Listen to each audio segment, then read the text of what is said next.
Oke,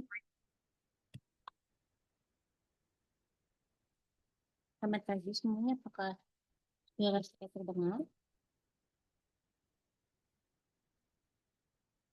Selamat pagi dokter, terdengar dok? Ya, baik. Kita mengikuti arahan Pak Rektor ya. Jadi, kuliah ini akan dilaksanakan secara daring dengan tetap melaksanakan tata tertib yang ada. Salah satunya adalah silakan mengganti nama dan berisikan NPM sebelumnya serta nama. Silakan rename dan diminta untuk on cam supaya Pak Mus nanti mudah untuk merekap ya.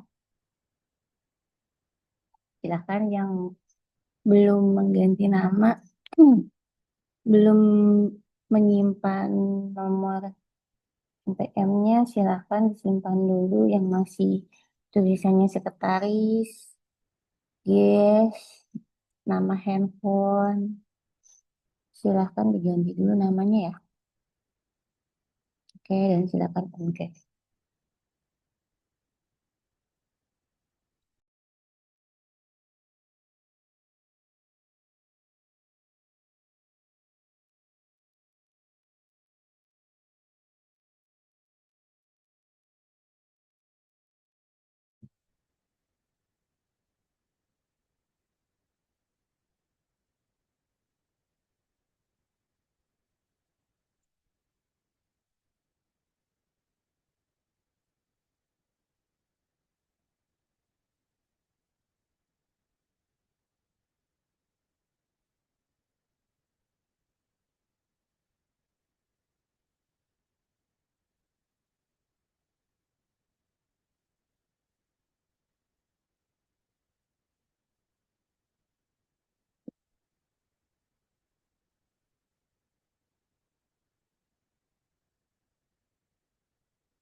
Baik, masih banyak yang belum on cam, silahkan dikabari teman-temannya supaya bisa dimulai.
Yang masih G1 nih, silakan diganti nama.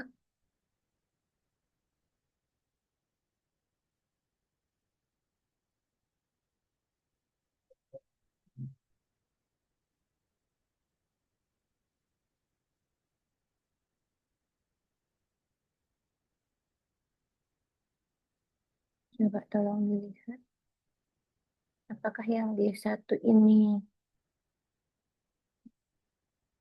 adalah double device? Fatia Muhammad Zain, Rizky Aulia, Sandi. Silakan rename. namanya, depannya NPM, belakangnya nama kalian. Dan silakan on cam. Sandi Ramadana Nuryansah, Muhammad Zain, Fatia Zurarah Ahmad. Silakan. Rename dulu deh supaya nanti Pak Mus bisa memasukkan sebagai mahasiswa yang hadir kuliah hari ini. Hmm. Safina Amira Siva juga silahkan di rename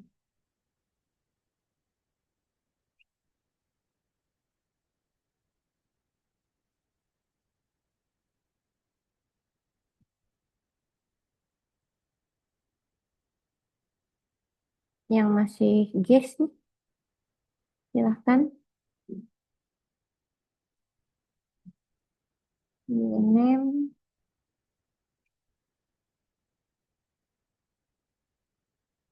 G1. Barangkali temannya ada yang tahu siapa ini? Fatia Juara Ahmad, Gisel, Muhammad Zain, Sandi Ramadana, silahkan diganti namanya dengan NPM terlebih dahulu.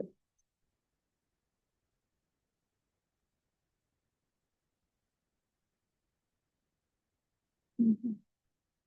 Fatia Juara ini mah ada nggak sih orangnya? Halo,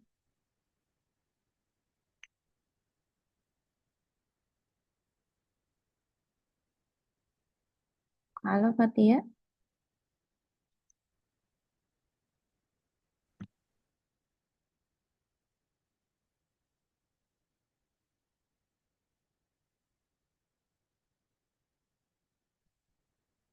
Ya, silakan namanya di belakang ya.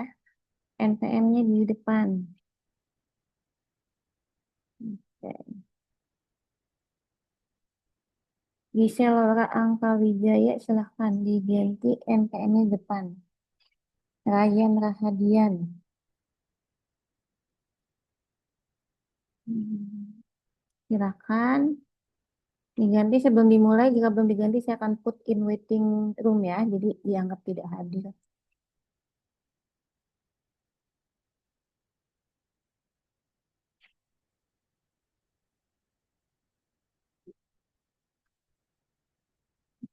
Oke, ini 8, 2 menit lagi ya. Sandi Ramadana, Nuriansyah, G1, Fatia Julara.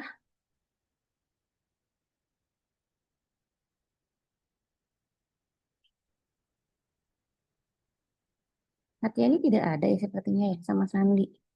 Sama G1 nih.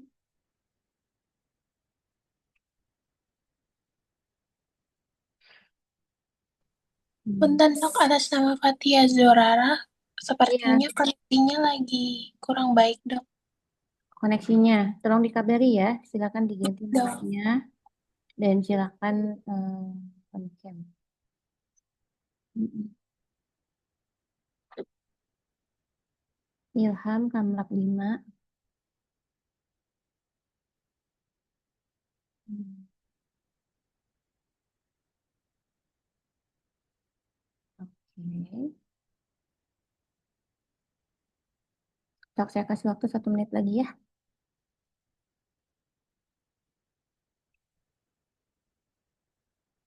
Oke, setelah ini nanti meetingnya saya lock.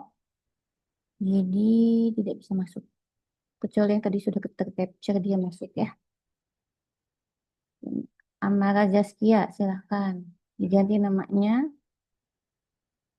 Elencia, Ilham, Noval, Sandi, Putu Wacan. Kalian satu angkatan ada berapa orang? Sekarang ketua angkatannya mana? Siapa ketua angkatannya? Udah pilih ketua angkatan. Kalian ini ya, eh, apa namanya, dari berbagai angkatan ya. Oke, yang angkatan 23, 23 itu berarti semester berapa, Dek? semester 5 dong. Semester 5, oke. Semester 5 berapa orang, Dek? Di DMS?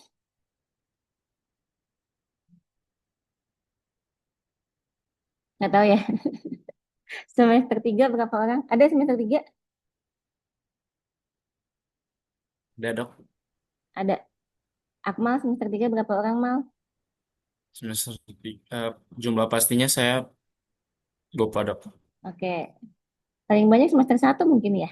Semester 1 betul? Iya. Kalau yang jadi ketua DMS-nya ada nggak? Kemarin udah ditentuin dok dari Heeh. tahun ketiga Teh Ryoko.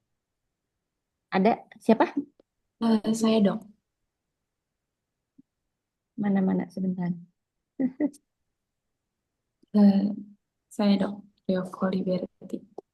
Yoko, oh di depan. Oke, Yoko Liberty ya. Oke.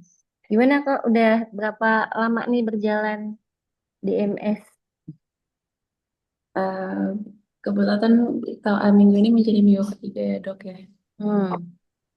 Terus, Puji anak. Tuhan. Mhm. Iya, kalau untuk tutor saya sendiri kemarin mengalami rotasi ya dok antara dari dokter Yusi sekarang kami mulai masuk ke dokter Andri.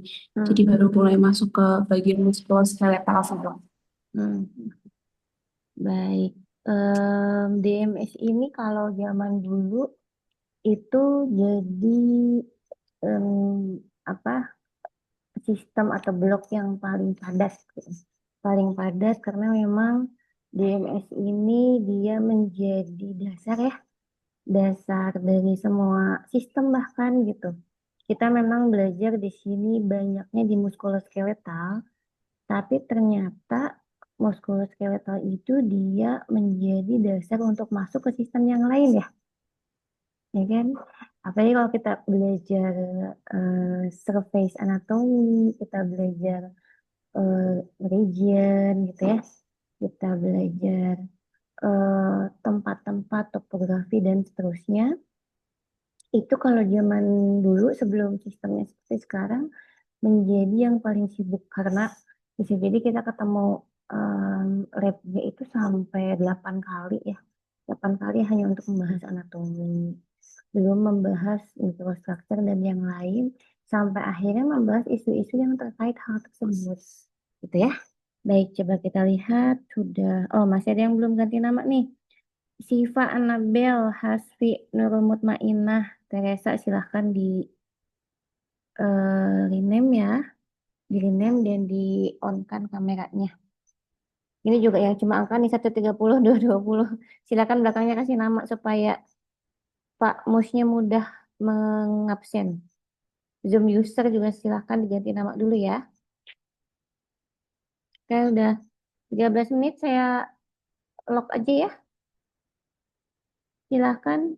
Ini masih mau ganti nama nggak? Tolong ganti nama dulu. Ya, saya aktifkan meeting room ya. Ya,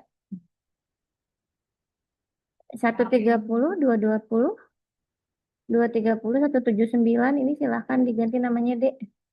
Sama Hasfi, Hasfi Nurul Mutmainah silahkan on cam Dek.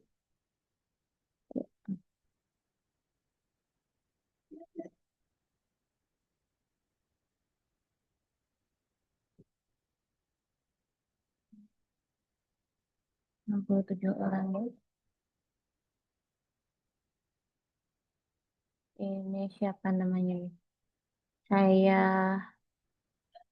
chat pribadi ya.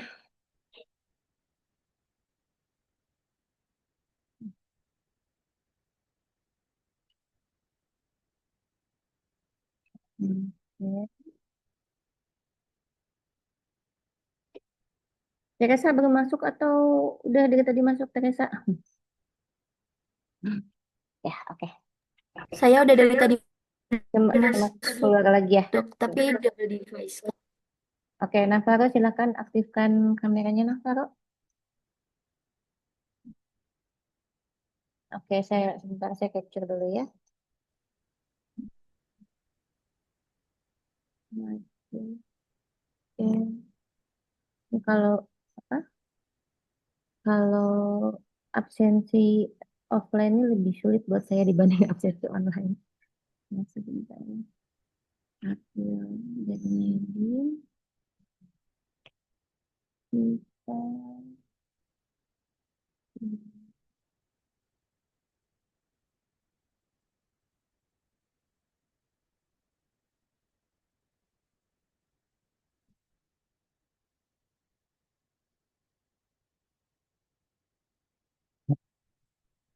kan?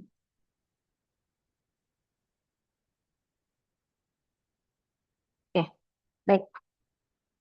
Selamat pagi semuanya. Assalamualaikum warahmatullahi wabarakatuh. Ya, Waalaikumsalam warahmatullahi wabarakatuh. oke. Selamat datang di kuliah sistem DMS. Kali ini kita akan belajar tentang bioetik. Perlu adik-adik ketahui bahwa ternyata menjadi seorang dokter itu kita tidak hanya cukup untuk memiliki skill yang sifatnya dia adalah skill pengetahuan ya, pengetahuan kognitif, juga ternyata kita membutuhkan hard skill yang biasa kita latih di clinical skill, kamu latihan menyuntik, latihan melakukan sirkumsisi, latihan memasukkan infus ya ke dalam pembuluh darah itu adalah hard skill yang dimana keterampilan klinis yang digunakan yang akan digunakan nanti itu juga diperlukan. Jadi selain hard skill pengetahuan, harus punya hard skill, dan yang ketiga adalah kamu ternyata harus punya soft skill. Dan soft skill ini merupakan eh, sesuatu hal yang memang mungkin tidak terbayang, tapi ternyata jika soft skill ini kamu kurang bisa eh, melatih dengan baik, kurang pengetahuannya juga, maka nanti di kemudian hari ini bisa menjadi masalah. Karena kalau misalnya adik-adik lihat nih, kasus-kasus yang terjadi misalnya antara dokter dengan pasien itu biasanya adalah kasus-kasus yang melibatkan soft skill. Misalnya, pasiennya tidak mengerti apa yang dikatakan oleh dokter, pasiennya punya persepsi sendiri, atau pasiennya mencari literatur dari literatur yang umum gitu ya, searching di media informasi yang mungkin secara metodologi ilmiah tidak bisa dibuktikan. Nah, karena informasi dari dokternya itu kurang, bisa jadi ini menimbulkan sebuah masalah ya, masalah ataupun sengketa. Lalu misalnya hal lain apalagi? Misalnya adalah dokternya kurang memberikan gestur yang baik, atau misalnya dokternya kurang berbahasa yang baik. Bahasa kita kenal ada dua ya, ada bahasa verbal, bahasa dan non verbal. Dua-duanya bisa bermasalah jika kita tidak memberikan komunikasi yang baik kepada pasien. Misalnya pasiennya tersinggung karena misalnya kita salah menggunakan kata-kata, atau misalnya pasiennya tersinggung karena misalnya kita tidak memahami gestur yang sesuai. Contoh gampangnya adalah ketika zaman tahun 2013, 2012, kamu bisa search lah di sana ya, karena jejak digital itu kan dia lama ya hilangnya. Nah, di sana waktu itu, zaman itu eh, orang chat biasanya menggunakan ada namanya BBM. Kamu tahu nggak BBM? BlackBerry Messenger. Tahu nggak saat itu ya? Mungkin kamu masih SD waktu itu ya. Iya nggak? Masih SD ya. Nah, zaman itu BBM itu dia sangat apa ya? Sangat populer, dan dia menjadi media yang apa ya, yang baru ya saat itu setelah SMS kan. SMS orang tidak apa akan berpikir kalau dia mengirim SMS, karena sekali texting sebanyak 360 karakter itu dia harus membayar satu kali SMS biasanya sekitar 350 rupiah gitu. Nah, jadi ketika muncul BBM tuh orang bisa dengan mudahnya chat gitu ya. Dengan mudahnya chat dan bisa real time dilihat apakah eh, apa langsung dibaca gitu kan, langsung dibaca, langsung sehingga orang memerlukan langsung dibalas gitu ya. Kalau dulu tidak, kalau dulu kan pakai SMS nggak ketahuan tuh dia udah baca atau belum, atau sebelumnya pakai pager misalnya udah nyampe apa belum bahkan gitu ya. Nah, ketika orang pakai BBM saat itu dia butuh respon yang cepat biasanya ya. Nah, Ini pun terjadi di dunia medis. Jadi saat itu muncullah kebiasaan konsul konsul kepada spesialis biasanya itu dengan texting gitu ya, dengan texting sehingga spesialis itu bisa bisa menjawab dengan cepat. Nah, kejadiannya tahun 2013, 2012, 2013 gitu. Jadi ada seorang dokter Objin di Jakarta, tidak jauh dari kita ya, dia disiram kopi panas saat itu. Saat itu disiram kopi panas oleh keluarga pasien. Nah, eh, pertanyaannya adalah kopi panasnya dari mana? Bukan, pertanyaannya adalah kenapa bisa sampai disiram kopi panas padahal saat itu kondisi hubungan dokter sangat dengan pasien itu sangat baik, masih sangat baik, bahkan masih ada unsur apa paternitas gitu ya. Jadi seolah-olah dokter itu dia menjadi seseorang yang dimintai nasihat, dianggap nasihatnya. Nah, lalu em, setelah itu ditelusurilah kenapa. Nah, ternyata eh, dokter itu kenapa dia sampai disiram oleh pasiennya karena dokter menjawab konsul via BBM dari Messenger saat istri dari penyiram kopi itu dia konsultasi sama dokternya. Jadi saat konsultasi eh, suaminya merasa bahwa dokternya itu tidak memperhatikan karena dia malah pegang handphone gitu ya, pegang handphone. Nah, sehingga muncullah kemarahan. Nah, saat itu memang isunya jadi banyak ya untuk kita. Nah, sehingga setiap kali kalian apa melakukan communication skill di clinical skill gitu ya, kamu pasti diajari kan ketika kamu nulis, kan kita sekarang zamannya udah IMR ya, Electronic Medical Record. Jadi rekam medisnya itu yang sudah elektronik menggunakan laptop biasanya. Kalau dulu kan kami menulis. Nah, jadi saat akan menulis atau saat akan menulis di laptop atau saat misalnya pakai handphone untuk kepentingan pasien itu kalian minta izin dulu. Nah, itu adalah salah satu soft skill contoh ya, contoh soft skill yang membuat bisa jadi kita dalam kondisi yang berbahaya karena kita tidak peka terhadap isu-isu yang eh, justru klien kita ya pasien kita butuhkan dengan pelayanan yang kita berikan. Jadi adik-adik hati-hati, saya tidak mau anak-anak didik kami gitu ya ada yang kena kasus seperti ini. Belum lagi ada banyak sekali kasus tuntutan malpraktik. Boleh adik-adik lihat, tuntutan malpraktik itu kenapa sih bisa muncul? Padahal dokter hadir sebagai penolong ya, sebagai yang memberikan bantuan gitu. Tapi kenapa mereka di dipidanakan gitu ya, di apa namanya dituntut secara pidana? Karena memang baik lagi. Kalau adik-adik lihat, adik-adik boleh deh teliti gitu ya, boleh bikin sebuah narasi atau sebuah review itu bahwa ternyata lebih dari 70% permasalahan yang terjadi atas malpraktik adalah masalah komunikasi. Ya, masalah gestur, masalah bahasa. Kalau kamu jadi orang Sunda, dikenal di bahasa mah teu meuli katanya. Jadi bahasa itu nggak beli. Yang penting kamu tinggal gunakan bahasa yang baik ya sebagai profesional. Oke, itu pengantar kenapa eh, mata kuliah ini hari ini menjadi sangat penting.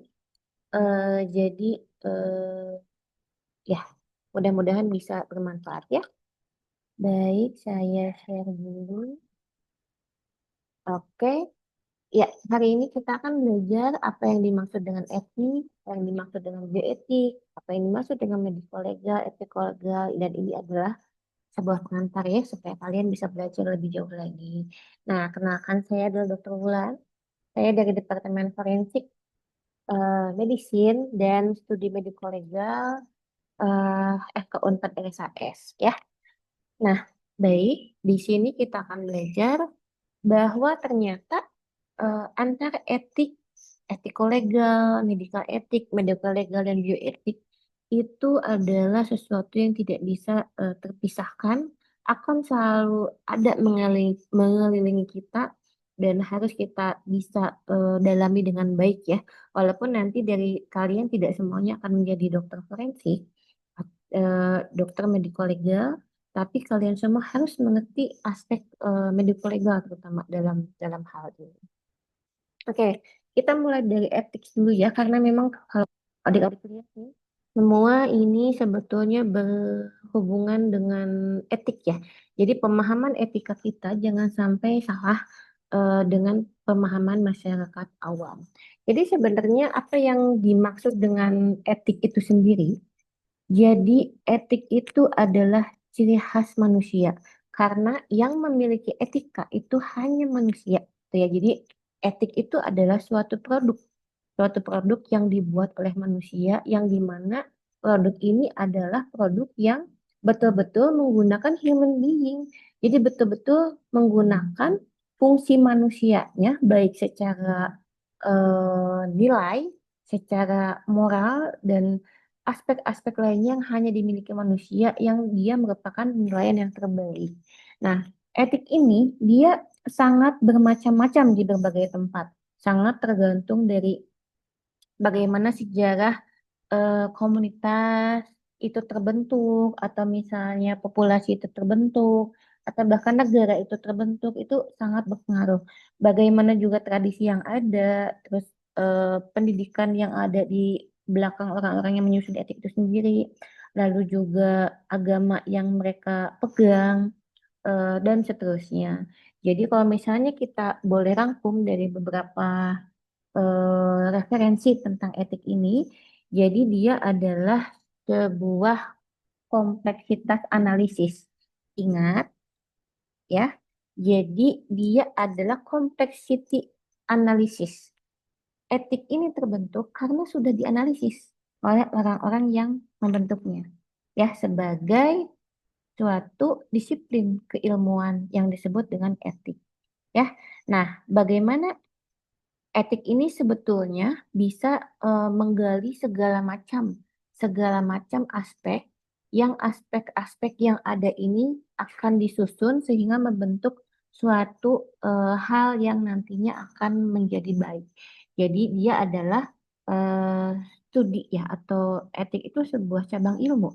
Dia sebuah cabang ilmu yang dimana dia mempelajari dari karakter manusia, perbedaan karakter manusia, attitude dari seseorang ataupun eh, sekelompok orang gitu ya, ataupun suatu budaya tertentu, dan di mana sebetulnya jawaban dari semua itu adalah bagaimana supaya manusia itu menjadi lebih baik, atau misalnya bagaimana supaya dia pada akhirnya supaya lebih sempurna dibanding sebelumnya. Jadi etik itu bisa sangat dinamis ya, sangat dinamis, dia akan berkembang bagaimana sesuai tadi, sesuai dengan analisis dari komunitas itu sendiri, dari populasi yang membuat etik itu sendiri, supaya dia jadi lebih baik lagi ke depannya, dan lebih baik lagi untuk apa lebih baiknya? Untuk human, untuk kemanusiaan, ya. Nah, jadi sebetulnya etik ini asalnya dari mana? Dari bahasa Yunani yang awal katanya adalah tak, lalu berkembang menjadi etika. Etika yang artinya saat itu adalah adat atau kebiasaan cara bertindak atau karakter. Nah, etik ini sering dari dulunya gitu ya, dia sering disamarkan atau misalnya sering bercampur dengan yang disebut dengan mos moris, atau yang kita kenal sekarang sebagai moral. Jadi kalau etika itu kalau bedanya dengan moral, kalau bahasa orang Anglo-Saxon ya, dia mendefinisikan bahwa etik itu berasal tadi karena dia berasal dari human being, dia berasal dari akal budinya manusia.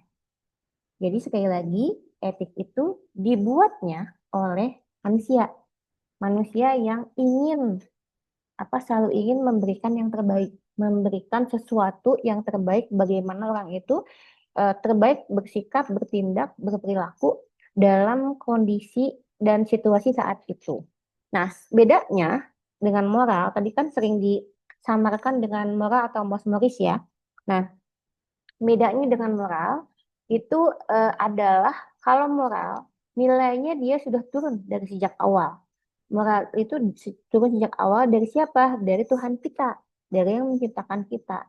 Melalui apa? Melalui kitab sucinya. Jadi, kalau yang disebut dengan moral itu nilainya adalah dia akan sama di setiap orang. Contoh gampangnya. Kalau kalau moral itu nilai yang akan dimiliki orang dan dia melekat dalam dirinya, nilai baik ya. Kenapa? Karena memang itu diturunkan oleh Tuhan. Jadi tidak hanya lewat lewat secara tertulis itu ya, lewat kitabnya, tapi dia akan dituliskan Tuhan dalam diri kita masing-masing. Contoh gampangnya gini, saya di sini di Bandung, saya menganggap bahwa melindas orang, gitu ya, dengan melindas orang dengan sengaja menggunakan kendaraan besar itu tidak bermoral, ya. Lalu saya tanya nih orang yang di ujung sana yang di Eropa sana, menurut kamu menindas orang dengan kendaraan besar itu bermoral tidak? Tidak. Jawabannya tidak. Jawaban dia tidak juga. Padahal kami tidak pernah ketemu. Kami tidak pernah mengobrol tentang suatu nilai. Lalu saya tanya lagi nih, yang di ujung sebelah selatan, orang New Zealand misalnya. Menurut kamu kalau ada orang melindas orang lain dengan mobil besar, itu bermoral tidak? Dia kan bilang juga, tidak, itu tidak bermoral. Ya, padahal tidak ditanya, itu agamanya apa yang ditindas, itu apa, sosioekonominya bagaimana, dari mana, tidak ditanya juga yang menindasnya siapa. Jadi jawabannya tidak begini, tidak yang siapa dulu yang nindas, siapa dulu yang ditindas, tidak begitu. Itu khasnya moral. Jadi moral itu sifatnya akan universal. Dimanapun orang itu berada, dia akan tahu dan dia akan sama jawabannya. Ya, bahwa iya betul itu tidak benar. Melindas orang dengan mobil besar itu tidak benar. Ya, jadi itu akan sama penilaiannya. Nah, sekarang kalau misalnya etik, contoh di kejadiannya sama ya, etik. Menurut kamu kalau misalnya ada orang berkumpul, gitu kan, terus dijaga oleh orang yang bersenjata, menurut kamu itu etis tidak? Ya. Nanti saya akan bilang, tergantung. Kalau menurut saya sih kayaknya tidak etis. Kalau misalnya saya tanya di belahan Afrika sana, etis tidak menurut kamu? Oh, tergantung gitu ya, situasinya bagaimana. Nah, kalau saya tanya lagi ke India misalnya, oh iya harus begitu, soalnya kalau nggak begitu dia akan merusak gitu ya. Kalau saya tanya misalnya ke Korea, akan begitu tidak? Ah, tidak perlu seperti itu karena di kami biasanya kalau orang berkumpul menyampaikan pendapat, dia akan baik-baik aja, malah kami kasih kursi. Nah, itu etik ya. Jadi etik dengan moral itu bedanya seperti itu. Kalau moral semua orang jawabannya akan sama. Semua jawaban baiknya akan sama. Ya, gitu. Sampai sini mudah-mudahan paham ya bedanya etik dengan moral.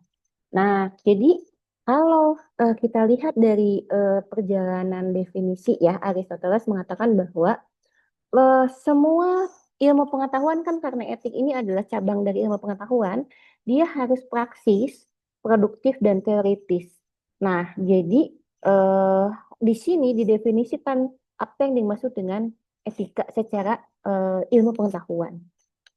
Jadi, definisinya adalah etika itu ilmu pengetahuan mengenai tingkah laku manusia yang ingin menjawab pertanyaan fundamental. Apa pertanyaan fundamentalnya? Yaitu bagaimana saya harus hidup dan bertindak. Ya, bagaimana sebagai manusia saya harus hidup dan bertindak supaya apa? Supaya dikatakan manusia yang etis. Bagaimana sebagai seorang dokter saya harus bertindak dan berperilaku supaya apa? Supaya saya dianggap sebagai dokter yang beretika. Ya, jadi etika itu adalah cabang ilmu filsafat yang ingin memberikan pertanggungjawaban rasional atas sebuah perbuatan. Ya, itu adalah etika. Oke, tadi kalau wahyu bagaimana? Kalau wahyu itu karena nilainya adalah nilai dari Tuhan ya, maka nanti konsekuensinya itu akan eh, bagaimana Tuhan gitu ya. Itu adalah moral. Moral bagaimana Tuhan ketika dia tidak bermoral, maka konsekuensinya itu akan bagaimana seseorang ketika dia menghilangkan gitu ya, menghilangkan moralitas dalam dirinya itu akan dia konsekuensinya akan dia dapatkan. Baik dari Tuhan melalui manusia dan melalui yang lainnya gitu ya. Gitu. Nah, lalu kita kenal bahwa dari sini ternyata kita punya beberapa norma ya. Etik itu menjadi sebuah norma, sebuah nilai. Selain nilai etik tadi ada nilai moral yang tadi sifatnya universal seluruh dunia selama itu dia masih manusia dia akan punya nilai moral yang tidak akan terlalu jauh gitu ya. Nah, lalu selanjutnya kita kenal juga ada yang disebut dengan norma sopan santun. Nah, ketika tadi misalnya hmm, kami dosen diminta untuk supaya adik-adik memiliki sopan santun yang baik supaya nanti ketika kalian menjadi dokter itu kalian tidak mengalami banyak kesulitan. Misalnya apa? Misalnya Anda dihimbau untuk memakai baju yang sopan ya, sama sama sama ini kan? Ya, betul begitu ya. Yang sopan walaupun online juga kan tetap harus pakai baju sopan katanya. Nah, itu adalah norma sopan santun. Nah, norma sopan santun ini kadang-kadang di masyarakat kita salah. Etika itu suka dianggap sebagai sopan santun. Kenapa coba bisa salah? Karena asal katanya mirip. Jadi etika itu yang tadi sudah kita jelaskan mirip dengan sopan santun. Sopan santun itu awalnya dari kata etiket, etiquette, ya. Itu dari mana Prancis, etiquette, yang artinya adalah label. Kamu ingat kalau misalnya kamu dikasih obat, ya, dikasih label kan, yang bawahnya semoga lekas sembuh. Ya, misalnya siapa namanya tadi? Misalnya Fati. Misalnya pasiennya Fati ya. Jadi pasien dulu ya. Contoh pasien Fati. Fati dikasih amoksisilin misalnya 3 kali 1. Bawahnya semoga lekas sembuh ya. Nah itu adalah etiket. Etiket atau label obat. Ya, nah sopan santun itu asal katanya adalah etiket. Sehingga orang awam suka salah mengartikan etika dengan etiket. Jadi kalau lewat depan orang tua bilang punten dong. Nah itu etika atau etiket? Itu etiket sebenarnya cuma orang kita salah, suka-suka salah, suka salah apa namanya? Salah mengadopsi kata gitu ya. Kadang-kadang apalagi kalau misalnya kamu di sini nanti koas di AHS gitu ya di Vaskes pertama kamu akan ketemu dengan banyak orang Sunda yang bahkan salah menggunakan huruf P dan huruf F gitu ya. Itu ya ya gitulah. Ya, masyarakat kita kadang-kadang, tapi ini tidak berlaku di Sunda saja, ini berlaku di seluruh dunia. Kadang-kadang mereka salah secara keilmuan menggunakan akar kata yang dimaksud secara definisi ya. Salah satu yang paling banyak adalah etika dengan etiket. Kadang-kadang kita bahwa etika itu adalah sopan santun, padahal itu adalah etiket ya. Asal katanya dari etiquette.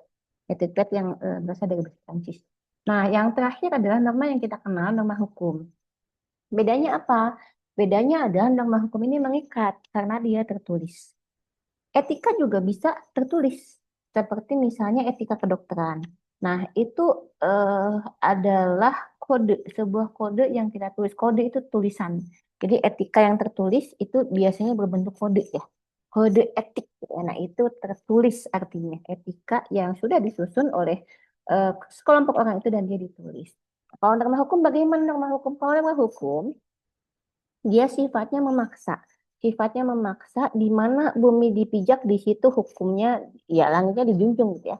Jadi hukumnya ya berlaku di situ di tempat itu tapi hukumnya sifatnya memaksa.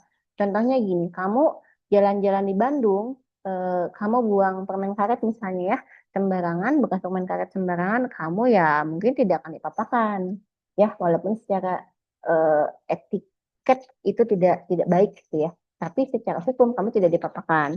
Nah, tapi kalau kamu misalnya jalan ke negara tetangga, ke Singapura, terus kamu ngunyah-ngunyah permen karet, terus kamu buang sembarangan, kamu bisa ditangkap.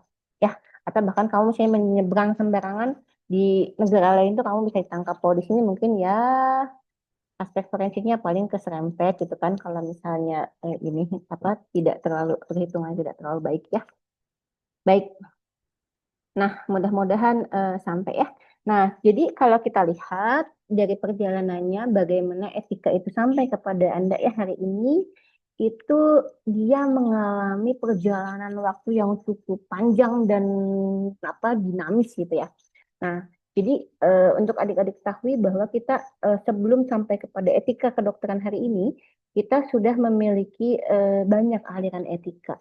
Jadi dimulai dari eudemonisme, ini buat ya atau zaman Aristoteles, yang dimana pada hari itu aliran etik eudemonisme yang paling terkenal adalah hedonisme, yang dimana di sini pusatnya adalah kebahagiaan kan.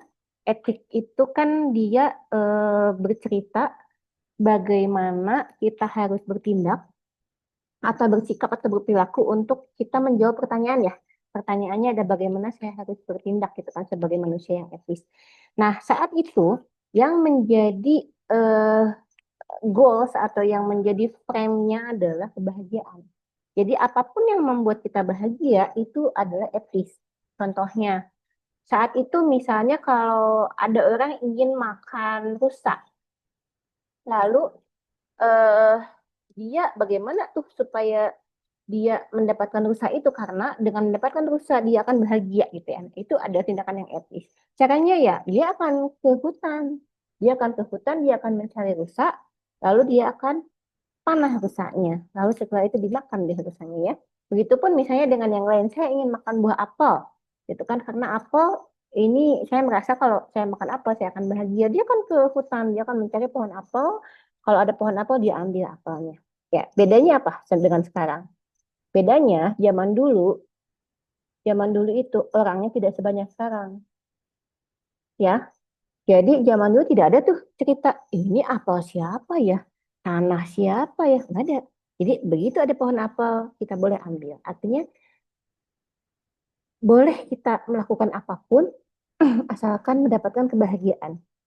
Ya, jadi kalau misalnya hari ini ada orang yang bertetangga terus dia menyalakan musik keras-keras, dia berkaraoke, terus dia bilang, bodoh amat, yang penting saya bahagia.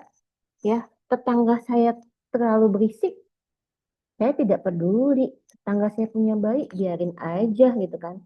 Misalnya nih, saya punya motor baru, saya mau pakai pakai knalpot bising karena knalpot bising itu membuat saya bahagia. Biarin aja gitu, yang lain nggak penting. Nah, kalau ada orang yang berpikiran seperti itu, kamu boleh katakan bahwa dia salah zaman. Ya, zaman hedonisme itu adalah zamannya Aristoteles. Hari ini kita tidak bisa. Kenapa? Karena buminya tetap sama. Luas bumi tidak bertambah, tapi manusianya bertambah. Sehingga aliran etika juga berubah. Ya, nah ketika zaman Aristoteles itu manusianya bertambah banyak, orang yang berpikir menganalisisnya juga makin banyak, pengetahuan makin bertambah, lalu juga hak dan kewajiban mulai dikenal gitu kan. Orang juga sudah mulai merasa bahwa dia sama dengan orang yang lain, ingin merasakan hal yang sama gitu ya. Nah, mulailah muncul aliran deontologi yang dikeluarkan oleh Immanuel Kant. Nah, di sini di aliran deontologi itu dikenal dengan kewajiban-kewajiban manusia. Nah, jadi di list tuh manusia itu wajibnya gini gini gini gini gini gini. Nah, di aliran deontologi kalau manusia itu mengikuti kewajiban yang sudah ditetapkan, dia adalah orang yang etis. Ya. Oke. Lalu selanjutnya ada konsekuensialisme. Konsekuensialisme ini itu juga berkembang ketika di aliran deontologi orang-orang itu juga sama semakin banyak. Orang-orangnya semakin banyak. Nah, di aliran konsekuensialisme ini yang paling terkenal alirannya adalah utilitarianisme, yang dimana ini dikeluarkan oleh Jeremy Bentham dan John Stuart Mill. Ini em, apa cukup terkenal ya aliran etik ini. Eh, Definisi atau slogannya adalah the greatest happiness of the greatest number.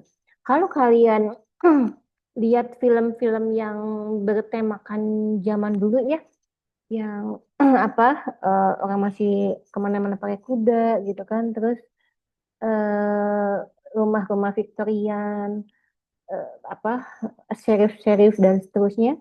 Nah, di sini tuh biasanya yang dikenal itu adalah peristiwa-peristiwa yang besar yang dia tadi bisa menegakkan the greatest happiness of the greatest number. Contohnya, orang itu saat itu ya orang boleh dibakar hidup-hidup kalau dia dianggap merugikan. Contohnya, misalnya orang itu orang itu dianggap sebagai witch, dark witch misalnya, dia sebagai penyihir jahat, yang dimana gara-gara orang ini, misalnya satu kampung itu dia menjadi sakit, dianggap demikian ya, dianggap demikian, sehingga orang saat itu bisa saja mereka mengusir gitu ya, usir dia dari kampung ini bisa, atau sampai bahkan membakar hidup-hidupnya. Kita sering kan mendengar cerita seperti itu. Nah, saat itu kenapa kok tidak ditangkap orang-orang yang seperti itu? Karena memang aliran etiknya begitu. Aliran utilitarianisme itu mengatakan bahwa pokok kalau orang-orang yang semakin banyak orang itu dia setuju dan bahagia melakukan itu, dia akan dilakukan. Ya, jadi dikenal dengan istilah barbarian ya, barbarian. Jadi ya pokoknya kalau sebagian besar suka ya udah gitu kan akan dilakukan. Nah, itu saat itu. Jadi balik lagi kalau misalnya hari ini kita barbar gitu ya, katakan sama kamu, kamu salah salah zaman gitu kan. Zamannya sudah berubah. Sekarang bukan zamannya utilitarianisme lagi gitu ya. Gitu. Nah, lalu setelah itu manusia berkembang lagi, makin banyak lagi. Nah, aliran etik akhirnya berubah kan. Ketika misalnya ada orang yang greatest number itu dia happy, tapi kan lowest ya, gitu. Nah, jadi dari situ berubahlah aliran etik itu ya. Para filsuf, para pemikir itu mereka turut memberikan masukan gitu ya, bagaimana kita mendefinisikan etik gitu. Nah, setelah itu berubah, muncullah aliran etik paternalistik. Jadi, aliran etik paternalistik ini adalah aliran etik yang paling lama dan yang paling melekat pada diri dokter dan profesi dokter. Ya, aliran paternalistik ini itu ibaratnya itu saat itu ya seperti ayah yang baik terhadap anaknya. Jadi dikenal dari sejak zaman dahulu bahwa seorang ayah itu dia akan melakukan yang terbaik untuk anaknya, dia akan berkorban yang terbaik untuk anaknya dengan apapun itu yang terbaik untuk anaknya. Nah, di aliran paternistik ini, aliran yang paling terkenalnya adalah altruism. Altruism ini sampai hari ini kita masih gunakan. Ya, sampai hari ini kita masih gunakan bahwa altruism itu kalau dulu zaman saya kecil, zaman saya SD itu diibaratkan seperti lilin yang menerangi sekitarnya. Jadi sekitarnya terang tapi lilinnya mati. Nah, jadi dia mengorbankan kepentingan dirinya sendiri untuk orang lain itu yang dianggap etis, ya. Nah, namun ternyata aliran-aliran paternalistik ini berubah gitu ya seiring dengan khususnya untuk hubungan dokter dan pasien seiring dengan di aliran paternalistik ini karena dokter dianggap sebagai ayah yang baik maka pasiennya ini merasa bahwa ketika dia datang ke dokter apa yang dikatakan dokter itu adalah yang terbaik ya. Jadi kalau misalnya kamu nganter kakek kamu berobat, mungkin kakeknya akan bilang ya dok gimana dokter aja ya. Nah, itu adalah khas dari orang-orang yang apa pasien-pasien yang eh, tumbuh di aliran etis paternalisme ya atau paternalistik. Nah, di sini kenapa dia berkembang dan berkebutuhan lebih? Karena ketika hubungan paternalistik itu terjadi, kadang-kadang dokternya karena sudah biasa mendapatkan eh, perlakuan bahwa pasien itu sebagai anaknya gitu. Kadang-kadang dokter tidak menjelaskan seolah-olah apa mengatakan bahwa ya ini yang terbaik gitu lah. Tapi tidak dijelaskan, emang kenapa yang terbaik, emang tidak ada pilihan yang lain. Emangnya di tempat yang lain akan dilakukan hal yang sama gitu ya. Nah, jadi pengetahuan pasiennya makin banyak, lalu juga sosioekonomi juga lebih baik, edukasi juga jadi lebih baik. Jadi pasiennya keingintahuannya lebih banyak. Nah, sehingga aliran paternalistik ini tidak cukup lagi hari ini digunakan. Sehingga hari ini yang kita gunakan adalah aliran otonomi yang dimana ini disampaikan oleh Tom L. Beckham dan James F. Childress.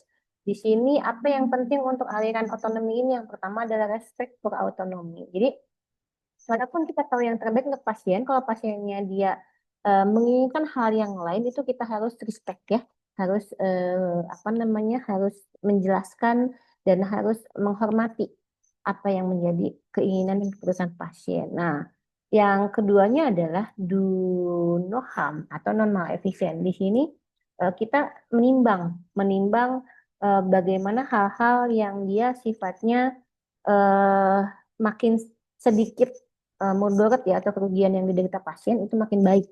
Jadi kita melihat penderitaannya dulu, penderitaannya mana yang paling sedikit, nah itu yang kita pilih. Ya, lalu beneficent ini adalah kemanfaatan. Tentu saja semua hal yang kita berikan, alternatif yang kita berikan kepada pasien itu pasti bermanfaat ya, pasti ada manfaatnya untuk pasien. Nah, yang terakhir adalah justice. Jadi bagaimana kita sebagai dokter itu tidak seperti profesi yang lain atau tidak seperti pekerjaan yang lain. Tahu kan bedanya profesi dengan pekerjaan ya? Kalau profesi itu ada kode etik profesinya, tapi kalau pekerjaan tidak ya. Ya kalau misalnya kamu menemukan suatu pekerjaan yang tidak ada perkumpulan profesi atau kode etik profesi itu namanya berarti pekerjaan saja bukan profesi. Contoh gampangnya, dok kalau supir angkot profesi atau pekerjaan? Nah, saya akan tanya balik. Supir angkot punya organisasi profesi tidak? Kalau misalnya tidak punya, berarti dia adalah pekerjaan. Tapi kalau misalnya dia punya organisasi profesi dan punya kode etik profesi, berarti dia adalah profesi, ya. Gitu. Oke. Yang terakhir adalah tadi justice. Nah, kita adalah profesi yang sangat mengenal justice. Buat kita, kalaupun misalnya presiden datang ke IGD, ya presiden datang ke IGD, tapi ternyata pada saat triase, pada saat kita pilah kasusnya, ternyata ada kasus yang lebih gawat dan lebih darurat daripada walaupun dia presiden, ya kita akan tetap saving life, menyelamatkan yang paling gawat dulu, ya. Nah, begitupun misalnya dengan si cantik dan si atraktif gitu ya, sama. Jadi hati-hati kalian nanti kalau sudah berpraktek, aspek justice adalah aspek yang paling penting dan sangat rentan ya menimbulkan sengketa medis. Hati-hati ya. Oke, baik. Ya, dari sini kita juga mengenal apa yang dimaksud dengan medical ethic dan bioetik. Jadi, kalau medical ethic itu gampang. Medical ethic itu tadi etika kedokteran. Medical itu kedokteran, etik itu tadi yang sudah kita bahas, etika kedokteran. Jadi, etika kedokteran itu adalah apa-apa yang dipikirkan oleh dokter-dokter terdahulu yang dikumpulkan nilainya dan ditulis dalam sebuah kode etik kedokteran. Itu adalah etika kedokteran. Ya. Nah, jadi kamu nanti akan tahu tuh bahwa etika kedokteran itu punya berapa pasal? Cari ya. Nanti ada kode etik kedokteran, gitu, yang dimana nanti akan ditumpahkan dalam sumpah dokter. Jadi kode etik kedokteran itu tidak hanya dituliskan, tapi juga dilafazkan sebagai sumpah yang harus kamu pegang dan yang harus kamu bawa sampai mati ya. Lalu di sini kita lihat bahwa ternyata dari pasal-pasal yang ada di kode etik kedokteran atau medical etik itu ternyata kita lihat bahwa punya keterbatasan. Kenapa? Karena pengetahuan kedokteran itu selalu dia berubah, selalu dia berkembang. Ya, kenapa dia berkembang ya? Karena dia terbatas, gitu ya. Dia masih membutuhkan perkembangan keilmuan. Sehingga kita lihat dari sini, karena keterbatasan pengetahuan itu juga ini menimbulkan hubungan yang vulnerable, hubungan yang rentan antara apa? Antara dokter dengan pasien. Selain itu juga dari sisi hubungan dokter dan pasien, hubungan antara dokter dengan pasien itu bukan hubungan yang seimbang secara pengetahuan ya. Jadi pengetahuan dokter itu jauh lebih banyak dibandingkan pengetahuan pasien. Nah, kalau misalnya ada sesuatu yang besar berhubungan dengan sesuatu yang kecil, kan sebetulnya pengetahuan ini juga sebuah power ya, sebuah kekuatan. Itu sangat menimbulkan sebuah kerentanan gitu ya. Hubungan kerentanan yang dimana di sini sangat mungkin terjadinya abuse of power. Sehingga dari situ muncullah yang disebut dengan etika kedokteran. Ya, etika kedokteran yang dibukukan dan muncullah dari situ bahwa pertanyaan hubungan antara dokter dengan pasien itu ternyata adalah hubungan yang kompleks gitu ya, karena hubungannya dengan manusia, dokternya manusia, apa pasiennya juga manusia. Nah, lalu di sini muncullah ketika ada muncul hubungan dua orang manusia, pasti yang muncul adalah hubungan hak dan kewajiban, ya, hak dan kewajiban. Nah, sehingga di sini akan diperjelas, apa yang menjadi hak dokter, apa yang menjadi hak pasien. Tapi karena ini hubungannya adalah hubungan yang erat, timbal balik, apa yang menjadi hak dokter itu sebetulnya adalah kewajiban pasien. Begitupun sebaliknya, apa yang menjadi kewajiban dokter itu adalah hak pasien, ya, gitu. Jadi ternyata setelah bertahun-tahun etika kedokteran ini berjalan, ternyata etika kedokteran itu tidak cukup. Kalau nanti kalian lihat deh, etika kedokteran ya, medical ethic, kode etik kedokteran, apa sih yang ada di situ? Ternyata itu tidak cukup. Dari tahun ke tahun itu tidak cukup menjawab untuk apa? Menjawab bagaimana kita menjadi dokter yang etis gitu ya. Nah, sehingga karena kemajuan di ilmu kedokteran di seluruh dunia ini membuat hubungan antara dokter dengan pasien itu tidak menjadi hubungan yang sederhana, gitu. Nah, jadi medical ethic atau etika kedokteran itu dianggap tidak cukup, ya, tidak cukup untuk hubungan dokter dengan pasien. Jadi juga terjadi ini, kalau misalnya kamu lihat sekarang ada translational medicine, terus apa? Transformasi medicine itu kenapa sih bisa terjadi? Itu karena tadi ada sektarianisme nih. Jadi ada semacam peleburan ya, lintas lintas disiplin keilmuan atau bahkan peleburan keilmuan yang dimana ini tuh disadari sejak tahun 1927. Nah, dari tahun sekian itu muncullah kata bioetik pertama kali oleh Fraser, yang dimana ini tuh akan di akan di bentuknya disempurnakan oleh reseller Potter nih. Bapak Potter ini dia sebagai bapaknya bioetik ya tahun 1970. Itu mengenalkan pertama kali istilah bioetik sebagai bridge to the future, di mana dia adalah sebagai jembatan ke masa depan. Kita mengembangkan ilmu di tahun 71 ya, saat itu dia bilang untuk bisa bertahan manusia itu di masa depan. Ya, prinsipnya dari medical etik, tapi bagaimana nih supaya di khususnya ilmu kedokteran itu bisa bertahan hubungan kemanusiaannya ya, hubungan kemanusiaannya dari hari ini sampai ke masa depan. Karena adik-adik tadi lihat sendiri bahwa ternyata aliran etik itu berubah gitu kan. Jadi kita harus melindungi manusia di masa depan. Gitu ya. Nah, jadi di situ Potter menulis bahwa saya mengambil posisi bahwa ilmu pengetahuan mengenai kelangsungan hidup harus dibangun atas dasar ilmu biologi dan diperluas melampaui batas-batas tradisional yang harus mencakup unsur-unsur ilmu sosial dan kemanusiaan yang paling esensial dengan penekanan khusus pada filsafat dalam arti yang sempit yaitu cinta akan kebijaksanaan. Jadi apa yang menjadi inti dari bioetik sebetulnya ini kelangsungan hidup ya, survival, the science of survival di perspektif in biology and medicine. Ini adalah di jurnal ya, jurnal yang saat itu jurnal yang baik ya, jurnal yang baik. Jadi apa yang dimaksud dengan bioetik sebetulnya? Bioetik itu ialah jembatan ilmu-ilmu kemanusiaan dengan filsafat. Filsafat itu tadi cinta akan kebijaksanaan. Jadi ilmu-ilmu kita itu harus bijaksana ya. Kelahirannya didorong dengan adanya perkembangan ilmu pengetahuan dan teknologi yang bisa menyingkirkan manusia sebagai pusat perkembangannya. Sudah mulai dirasakan kan sekarang ya? Manusia sudah mulai disingkirkan, ya kan? Dari pusat perkembangannya.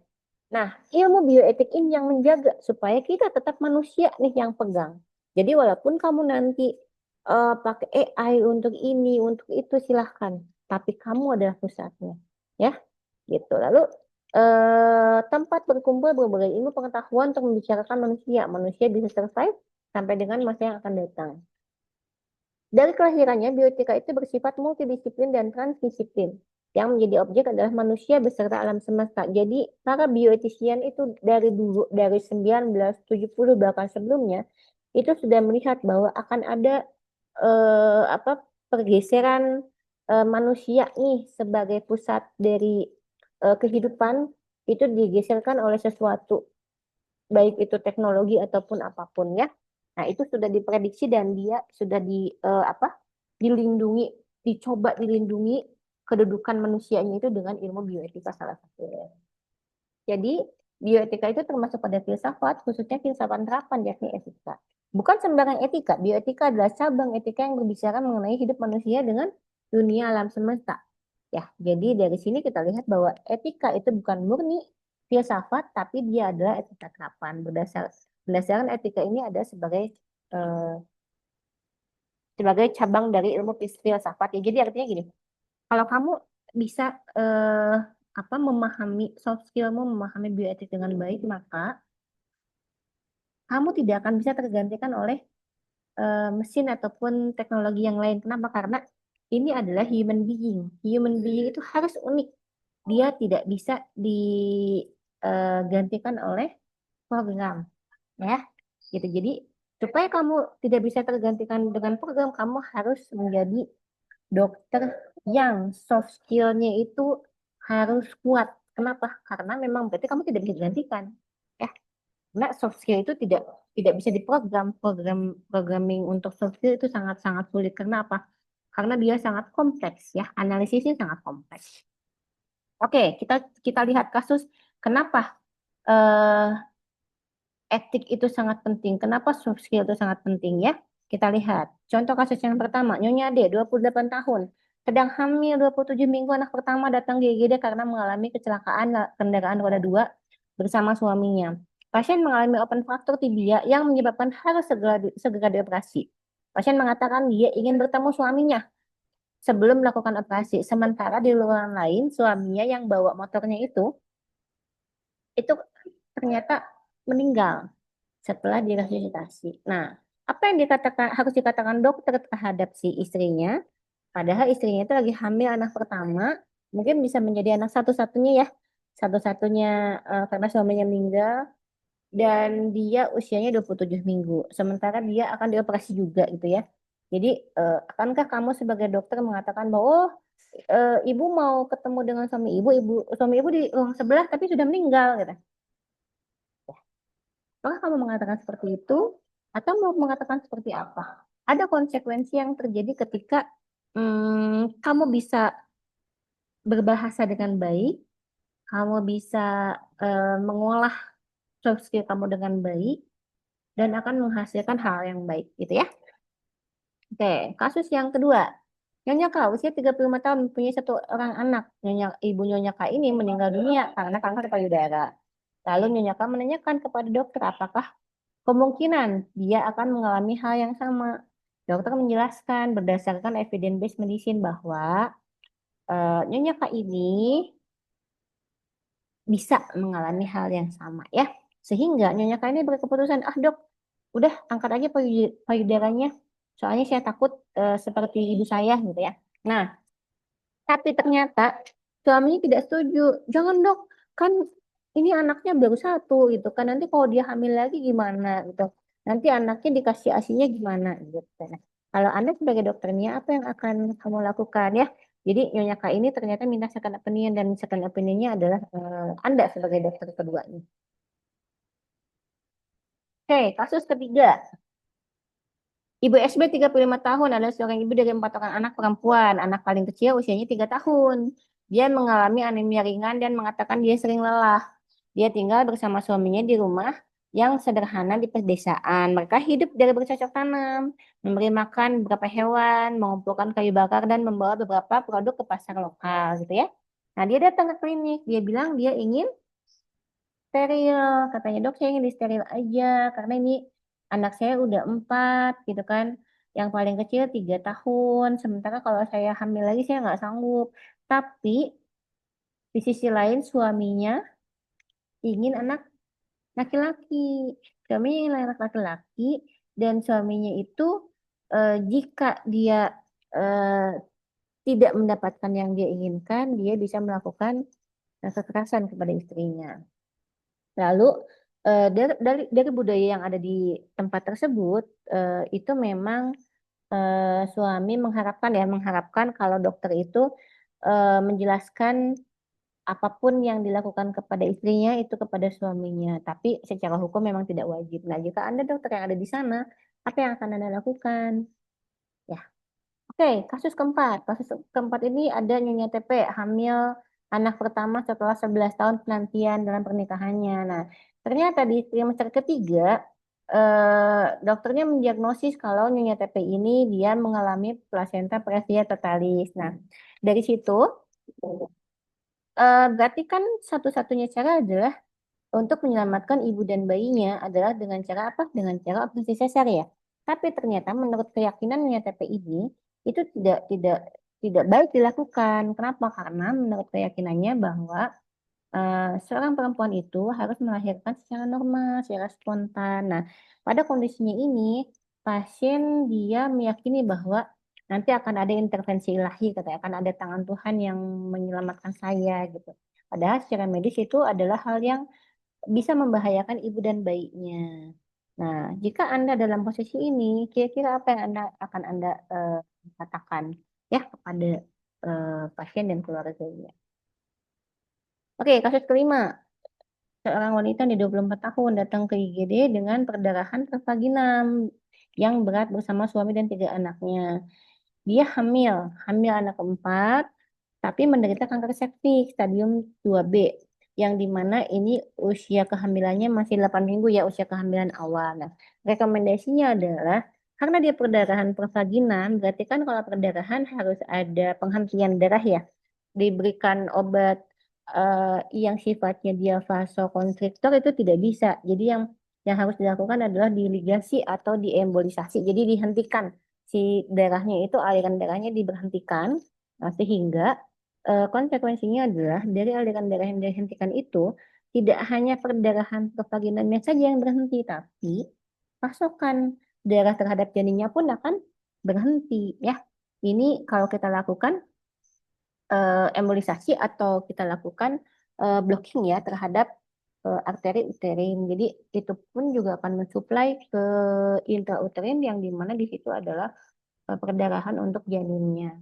Ya, jadi artinya ketika perdarahan ini ingin dihentikan, berarti juga kehamilannya juga harus berhenti karena memang si supply darah ke sana akan berhenti ya.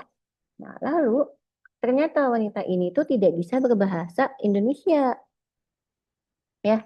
Nah, jadi yang bisa berbahasa Indonesia hanya suaminya, sehingga ada translator yang mungkin bisa jadi salah ya, bisa jadi salah sampai ke istrinya. Nah, akhirnya istri bilang, ah pokoknya saya nggak mau melakukan tindakan apapun kalau janinnya nggak selamat, gitu. Nah, bagaimana Anda sebagai dokter ini bisa bisa bertindak dan berbuat ya?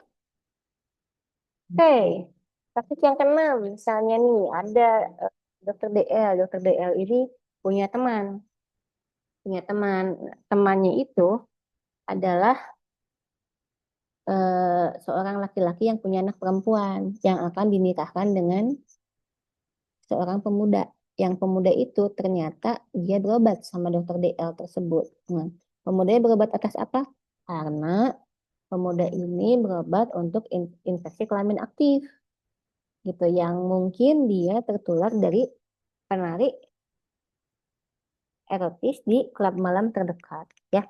Jadi di sini dia tahu bahwa pasiennya berisiko walaupun di situ tidak ada HIV tapi dia memiliki resiko. Nah, pertanyaannya, temannya dokter BL ini kan mau menikahkan anaknya ya terhadap pasien. Terus dia tanya, katanya itu pasien Anda ya gitu. Gimana tuh? Gitu kan, dia sakit apa kemarin? Nah, sebagai dokter, apa yang akan Anda lakukan? Oke, kasus terakhir ya. Kasus terakhir, sorry. Kasus terakhir ini ada Nona D, usianya 32 tahun, belum nikah. Diagnosisnya kanker serviks stadium 3.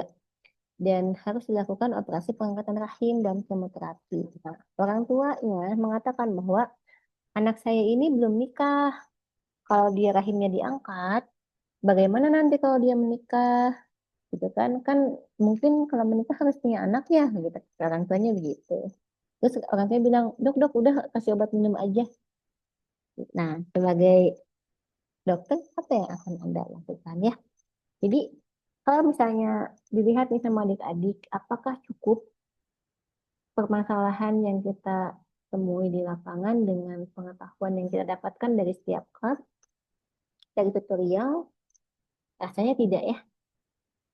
Dari baca textbook, baca jurnal, rasanya tidak. Lalu juga apakah ini juga bisa terjawab dengan kita belajar skillet misalnya? Ternyata tidak cukup juga ya. Jadi inilah yang dikatakan bahwa soft skill itu juga sama beratnya dan sama luasnya seperti bidang knowledge dan hard skill gitu ya. Bagaimana tuh kita bisa memutuskan dalam kondisi-kondisi tersebut? Jadi kalau kita lihat, kita bisa bisa memilah dulu ya. Bisa memilah dulu kasusnya.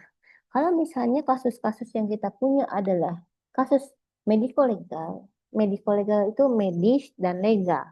Jadi medis itu artinya kedokteran, legal itu artinya hukum. Itu kasusnya gampang. Jadi kita lihat aja ada tidak peraturan yang membahas itu. Contohnya, ada orang mau jual ginjalnya, itu kan, itu mah gampang. Lihat, ada tidak peraturan tentang penjualan organ? Kalau ada, masuklah ke kasus legal. Gampang memutuskannya. Oh, tidak boleh, Bu, kalau itu legal. Ya, ada orang ingin menggugurkan kandungan. Oh, tidak boleh, Bu, ada peraturannya. Ya, itu gampang. Nah, yang mulai agak sulit adalah yang etiko-legal. Bagaimana dilema-dilema tadi itu tidak masuk ke dalam legal, tidak masuk ke dalam hukum, tapi masuk ke dalam bidang etis. Ya, bagaimana kita sebagai seorang dokter itu bisa bersikap ber apa perilaku dan mengambil keputusan atas dilema etik yang tadi contoh-contoh yang sudah disampaikan. Ya. Nah, hal ini em, tentu saja sangat apa ya, sangat harus membutuhkan pertimbangan yang banyak sementara pasien kamu banyak gitu ya. Jadi kamu tidak bisa menimbang banyak-banyak. Nah, jadi dibuatlah suatu ethical framework sebagai ethical legal consideration in decision making. Bagaimana kamu bisa membuat suatu decision making gitu ya. Nah, dibuatlah ini pada tahun 1982 dalam bentuk apa? Dalam bentuk tools ya, dalam bentuk suatu perangkat ya, suatu perangkat untuk membantu kamu menyelesaikan dilema etis ya. Jadi ini adalah suatu structural method yang melakukan pendekatannya dengan kasus ya. Bagaimana kasus ini bisa kita tempatkan di tempat-tempat framework tersebut ya. Nah, jadi kenapa sih ini tuh penting? Kenapa ethical framework ini penting? Karena kita dihadapkan pada kondisi yang ideal dan kondisi materialisme. Jadi gini, kita inginnya ideal, tapi misalnya nih, tapi kita tidak punya eh, sarana dan prasarananya. Itu juga yang paling ini biasanya, yang paling banyak. Nah, lalu setelah itu juga ternyata dari segi kita sebagai dokter, karena kita tahu yang terbaik, tapi pasiennya nggak ngerti-ngerti, pasiennya nunggu dulu keluarganya gitu kan, yang entah di mana itu, atau pasiennya menunggu keputusan orang lain, dan seterusnya. Lalu kita karena tadi aliran etik yang sebelumnya itu, kadang-kadang kita suka lebih directness gitu ya, gitu.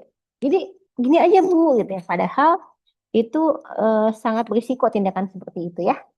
Nah, lalu juga bahwa ternyata kasus-kasus dengan dilema etik bisa jadi adik-adik nanti dapatkan tidak hanya satu dalam satu hari.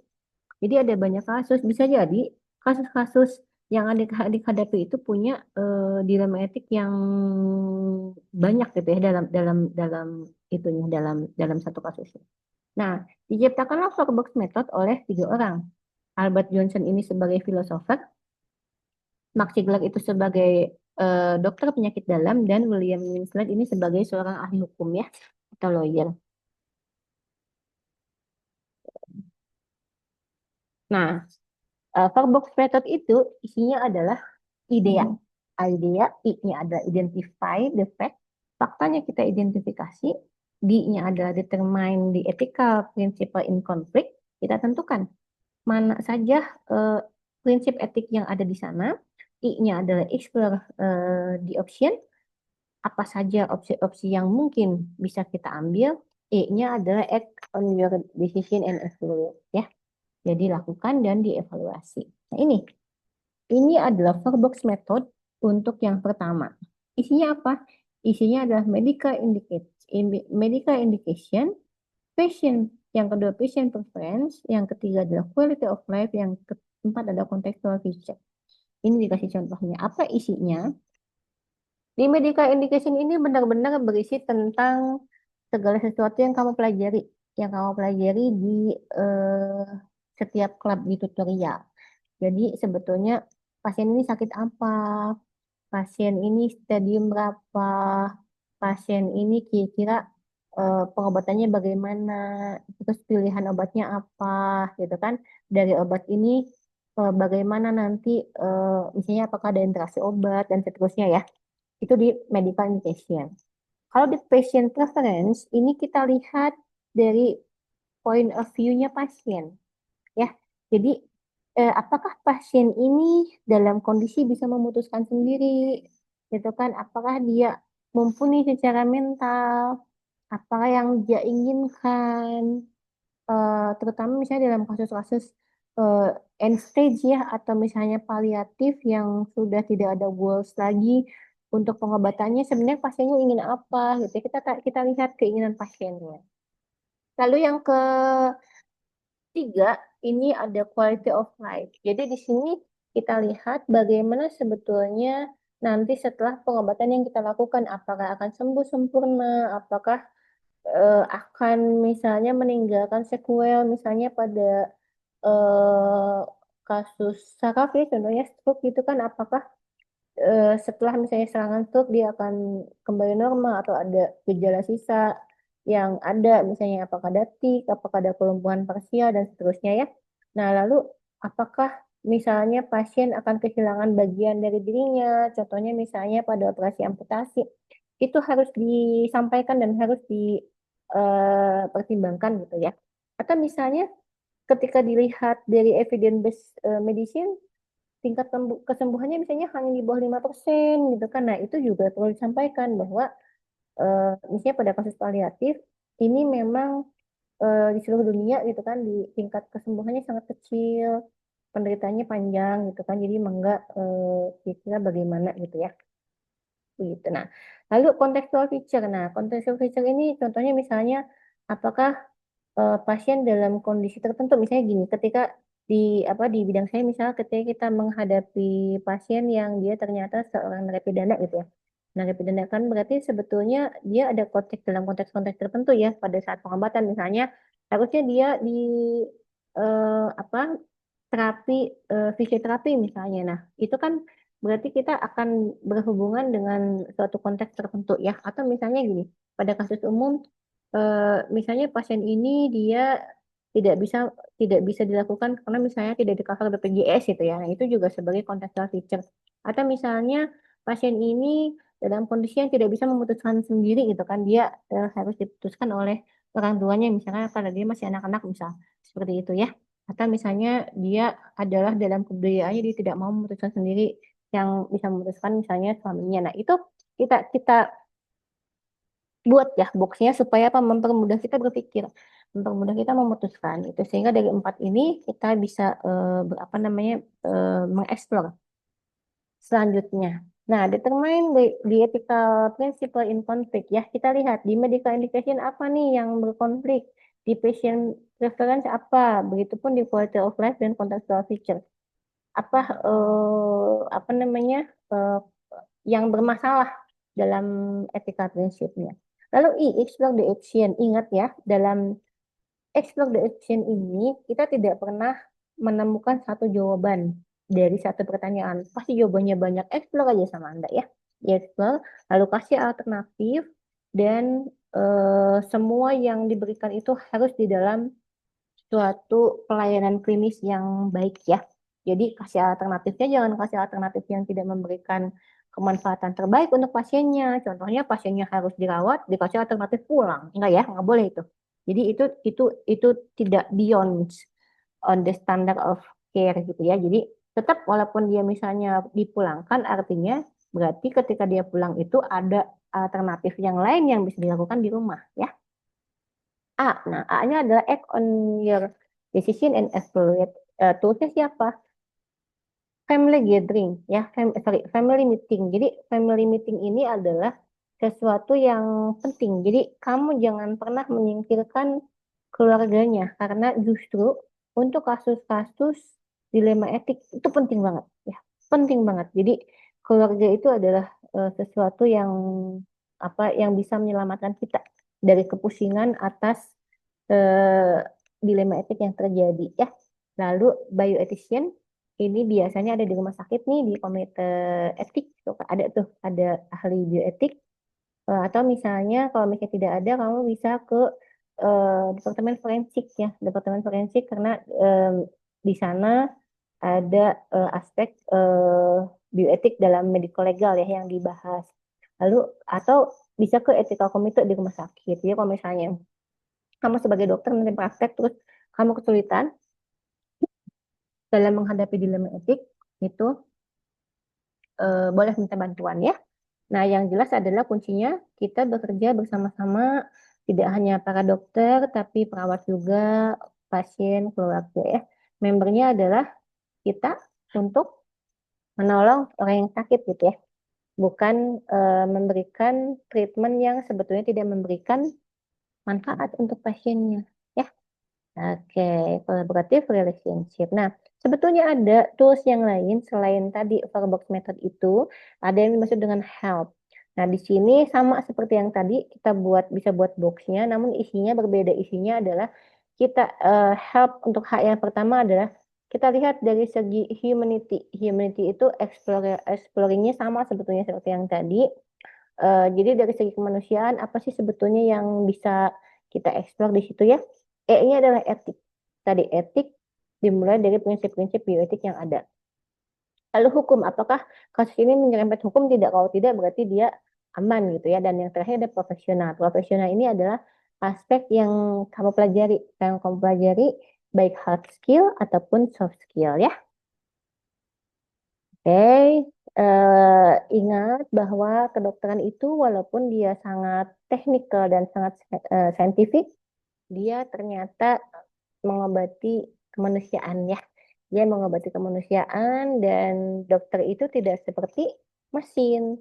Makanya kalau misalnya dokter dibilang bahwa mau digantikan dengan AI, silahkan kalau AI bisa memberikan moral konteks. Ya, tadi.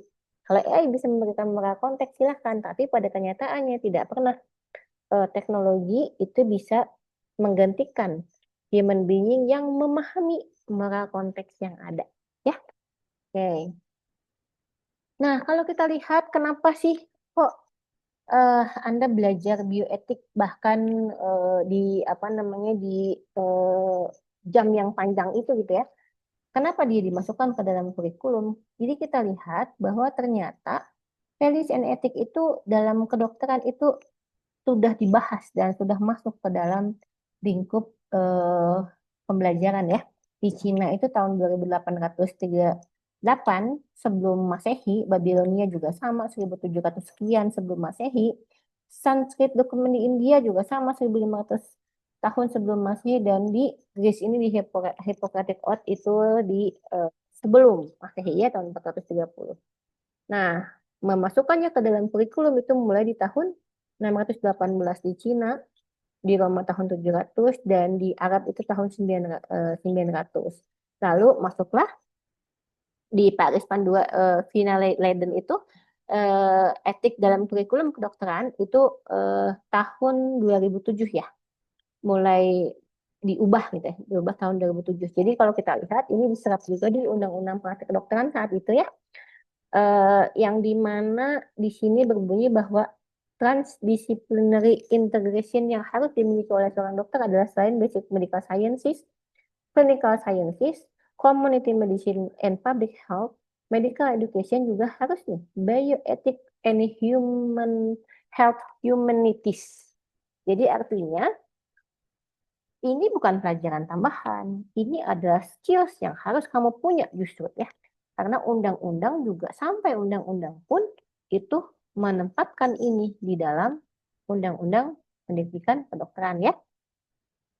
Lalu kalau kita lihat ini ada for reformation of medical higher education gitu ya. Kalau misalnya kita lihat abad ke-20 nih di generasi pertama yang di mana masih informatif.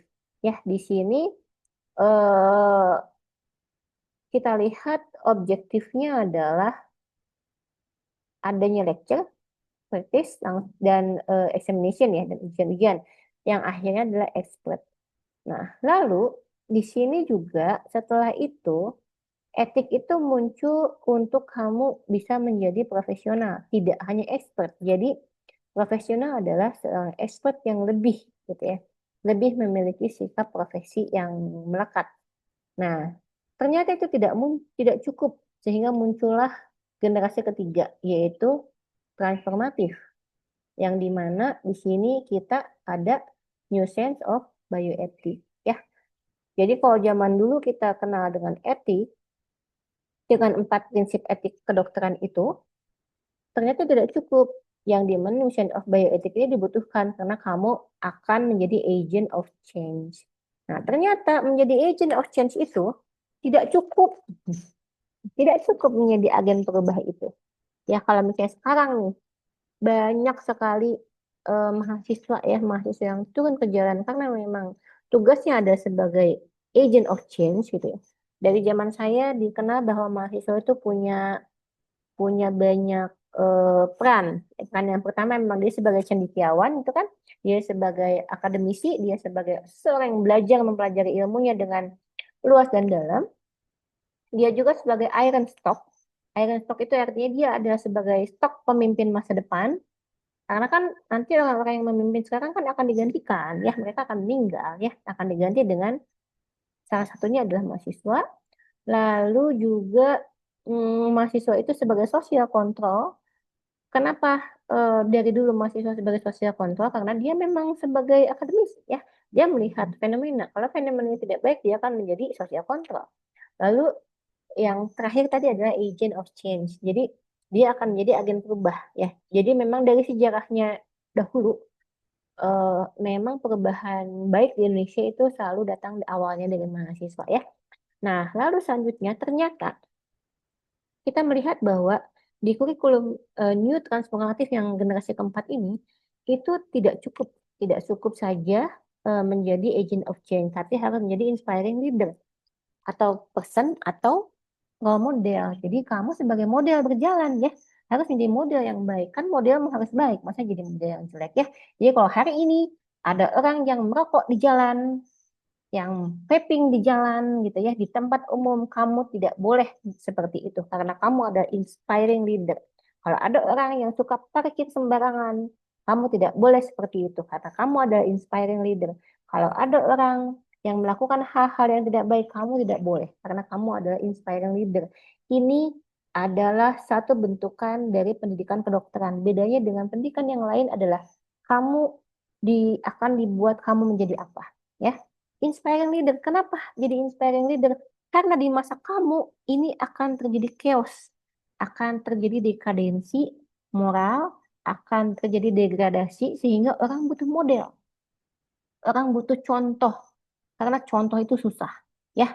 Jadi jadilah contoh yang baik karena kamu membawa nama kedokteran, ya. Kalau misalnya nih saya misalnya tempat prakteknya hanya di rumah sakit. Tapi ketika ketemu sama kamu misalnya di jalan, di supermarket, kamu panggil saya apa? Dok ya. Walaupun saya nggak lagi praktek kan? Iya, dokter gitu kan ya. Terus Misalnya nanti kalau Fatih nih udah jadi dokter, Akila udah jadi dokter, ketemu di jalan sama pasiennya dipanggil dokter nggak? Iya, dokter Akila, dokter Anaya gitu ya. Padahal kamu nggak lagi praktek. Itu kan kenapa? Profesi kamu melekat kepada kamu setiap detik. Bahkan kalau kamu tidak menikah dengan dokter, suami kamu dibilang, bapak dokter. Padahal kamu suaminya dokter Anaya. Padahal itu suaminya dokter Anaya gitu. Dia bukan dokter, tapi begitu. Ya karena apa? Karena profesi kita adalah profesi yang dihormati. Jadi tolong jaga kehormatan itu dengan apa? Bersikap profesional. Ya, jadilah contoh yang baik. Sebelum bertindak, sebagai orang yang etis, tanya pada diri kamu. Tindakan saya baik tidak ya? Tindakan saya mencederai kedokteran tidak ya? Begitu. Ya, gampang. Tanya hatinya. Kalau dia sesuatu yang sifatnya moral, pasti jawabannya sedunia akan sama. Ya, tapi kalau jawabannya tidak ada di moral, kamu tinggal baca kode etik kedokteran. Ya, berarti dia sifatnya adalah etik. Begitu ya? Oke, baik. Mudah-mudahan membawa eh, manfaat ya. Oh, oke, baik. Ini yang terakhir. Yang terakhir adalah tadi kan kita lihat kenapa ada kata-kata New Science of Bioethics ya. New Science of Bioethics. New Science of Bioethics ya. Yang lainnya mangga silahkan itu kan disesuaikan dengan zamannya. Nah, jadi apa yang disebut dengan New Sense of Bioethics, dia adalah sebuah studi transdisciplinary yang dimana dia isinya ada biologi, medicine, health, ethics, filosofi, law, sosiologi, ekonomi, politik, antropologi, religious, culture, language, and art yang dimana dia mempelajari human behavior untuk dapat new tolerance of transdisciplinary attitude. Jadi kenapa sih kok kamu berubah? Sekarang berubah ya kurikulumnya dan berubah lagi gitu ya. Setelah 2020 berubah lagi lebih cepat. Kenapa? Karena kita harus menjawab ini. Jadi kamu anak kedokteran, tapi kamu belajar filosofi, kamu belajar hukum, kamu belajar sosiologi, ekonomi, bahkan kamu belajar teknik ya. Ya kan? Dengan apa? Dengan inovasi-inovasi yang kamu buat di ujian kamu di akhir club kan? Ya, seperti itu. Karena kita ingin belajar, kamu bisa belajar Nuisance of Bioethics salah satunya. Nah, Nuisance of Bioethics ini punya 5 prinsip. Kalau dulu bioetik punya 4 prinsip, sekarang Nuisance of Bioethics itu punya 5 prinsip. Bedanya di prinsip yang pertama. Prinsip yang pertama, para ahli sudah sepakat bahwa belief in God or faith itu harus dimiliki oleh seorang dokter. Ya, belief in God or faith itu harus dimiliki oleh seorang dokter. Artinya, ketika kamu menjadi seorang muslim, jadilah muslim yang baik. Ketika kamu menjadi seorang Kristen, jadilah Kristen yang baik. Ya, baca kitabmu, ikuti kitabmu. Ketika kamu menjadi Buddhis, jadilah Buddhis yang baik. Ya, ketika kamu menjadi orang Hindu, jadilah orang Hindu yang baik. Ya, jadi pegang agama kamu, baca kitab kamu, laksanakan kitab kamu masing-masing. Kenapa? Dengan begitu, kamu menjadi dokter yang baik. Karena bagaimanapun juga, tidak ada dokter yang baik yang tidak beragama. Tidak beragama dengan baik. Ya, dokter-dokter yang baik pasti beragama dengan baik. Oke. Yang kedua adalah baru respect for others. Silahkan ini dilatih.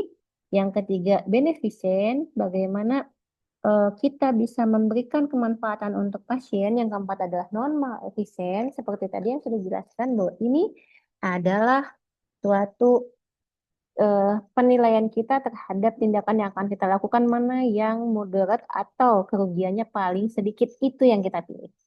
Yang kelima adalah social justice for all. Ingat, kita adalah dokter yang menghadapi manusia, tidak dengan embel-embelnya ya.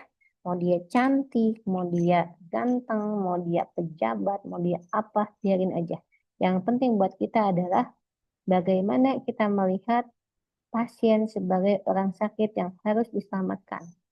Ya, sehingga prioritas kita adalah mana yang gawat dan darurat.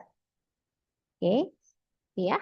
Baik, mudah-mudahan apa yang saya sampaikan itu bisa memberikan pembuka ya, pengetahuan pembuka untuk kalian juga bisa memberikan inspirasi ya buat kalian untuk berlatih lebih banyak terhadap apa yang harus kita alami nanti di depan ya.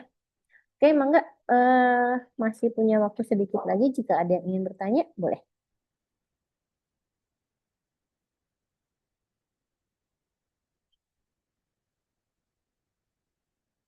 Tidak ada? Oke.